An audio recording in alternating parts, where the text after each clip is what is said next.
All right, so today we're going to be looking at two vehicles that compete against one another in the same segment. And these are like the end of an era. So right here we have a 2020 Nissan Armada. These were redesigned in 2017. And then we have a 2018 Toyota Sequoia. So this is the latest model before the 2023 redesign. And so both of these have 5.7 liter V8 engines. And that's what I mean by an end of an era. Nissan and Toyota have held on to those old V8s for as long as they could. And I think the latest generations are going to move towards twin turbocharged V6 engines, which makes sense. But we'll start by looking at this vehicle, the Sequoia. So like I said, this is a 2018. This one does have running boards down here. And then hopping into the vehicle, the step-in height is a little bit higher. I would say both of these SUVs kind of cling to old school styling. Toyota especially with their SUV design, which is fine. Yeah, these dials are pretty easy to use. You have heated seats. You know, this is kind of a smallish screen. I mean, this isn't a luxury vehicle, but this steering wheel is pretty straightforward, and you have a little bit of a digital display in the center of the dash. And then you have this huge cubby space right here, which is very nice. And this is a Toyota, so it's going to be a very rugged vehicle. And I'm just looking at the interiors, obviously, but you know, you have a sunroof here, standard size sunroof. And just looking back, I mean, there is a ton of utility in this vehicle. And these seats are very comfortable. They don't have a ton of bolstering. You know, Toyota pretty much adheres to flat surfaces in their SUVs. You know, this has a nice sound system, and I don't know what this is because I guess it's a relic of an ashtray because it doesn't have a metallic lining. This is plastic here, but this is kind of rough, hard, like a rubber chunk. This is soft touch. The doors are pretty straightforward. You do have memory seats. You have a grab handle here, and I'll just head to the back. Whoa.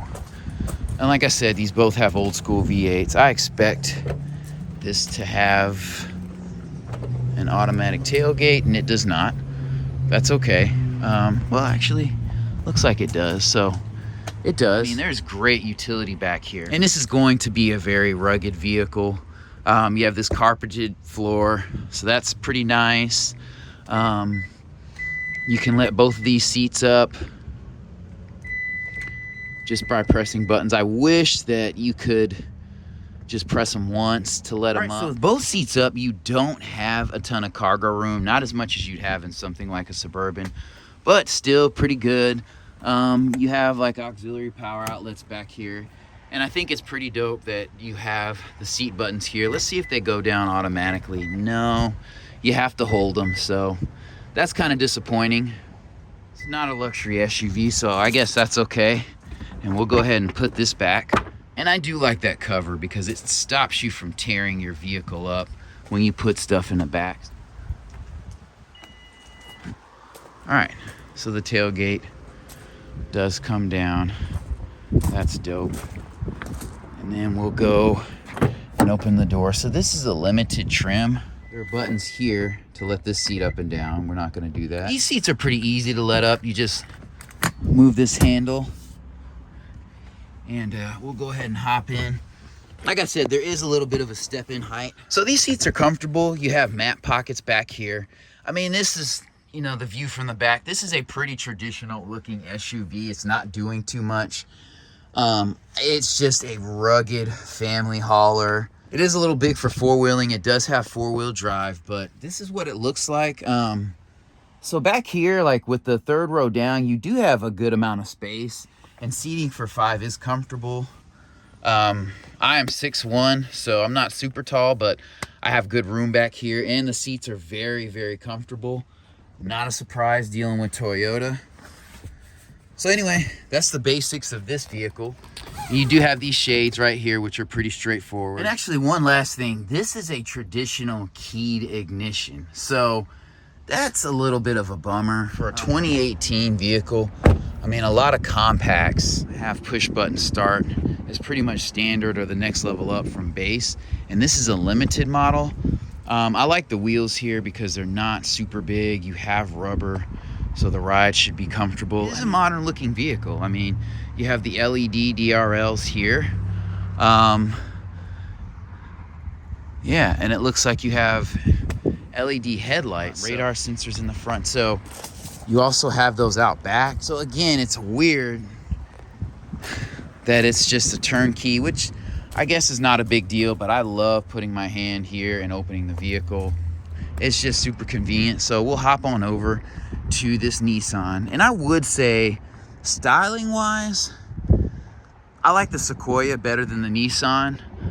If this vehicle were like a cream or pearl white, there are some versions that are cream or pearl white, I'd probably say I would go with that. But just on basic colors, I would say the Sequoia looks better. Not by much, but you do have signal indicators here, and you have chrome accents like you do with the Sequoia. Looking at the Nissan, you do have a running board here, which is dope. It does have an old school parking brake, but I love the interior of this one better. I would say, just, you know, as far as interiors go, I knew the Nissan would be better. I like the little chrome tips here. I like the felt lining here. This is soft touch. You know, I don't think that's real wood, but that's super dope. The steering wheel is not that modern at all, but this seat is much more comfortable than the Toyota. This is like cloth seating. So, but I still like this interior better. You know, the leather and the wood, and you have this dial here. So this vehicle does have four-wheel drive. It is push button start. The screen here is a little bigger. I mean, this doesn't look modern by any means, but Nissan really doesn't update those things, you know, as often as they could. You do have heated seats.